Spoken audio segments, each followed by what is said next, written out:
Hello बच्चों, चलिए प्रश्न देखते हैं। पादप में प्रकाशानुवर्तन किस प्रकार होता है? आइए जानते हैं यहाँ पर हमारे प्रश्न की मुख्य अवधारणा। हमारे प्रश्न की मुख्य अवधारणा यहाँ पर संबंधित है प्रकाशानुवर्तन।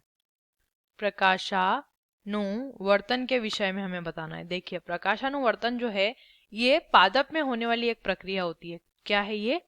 पादप में संपन्न होने वाली एक प्रकार की प्रक्रिया या पादप में होने वाली एक प्रकार की वृद्धि। ऐसे प्रकार की वृद्धि जिसमें पादप जो है क्या करता है? प्रकाश की दिशा की ओर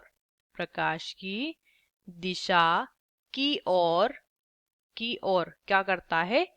वृद्धि करता है। इस प्रकार की वृद्धि को क्या कहते हैं? प्रकाशानुवर्तन, यानी प्रकाश की दिशा की ओर वृद्धि करना। किसका? पादप का।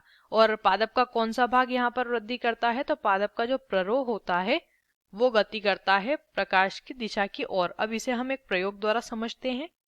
तो देखिए, एक प्रयोग करते हैं। इस प्रकार से एक कमरे के अंदर, मान लीजिए इस प्रकार से एक कमरा है। एक कमरा लेते हैं। उस कमरे में एक स्थान पर, इस प्रकार से एक स्थान पर स्टूल लगाकर क्या करते हैं? एक गमला रखते हैं।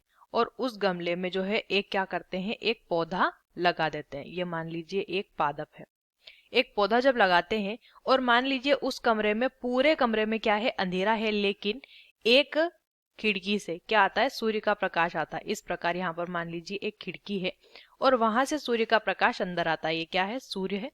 यहाँ से प्रकाश अंदर की तरफ आता है। तो पादप का जो प्ररोह है वो कुछ इस प्रकार से वृद्धि करना शुरू कर देगा।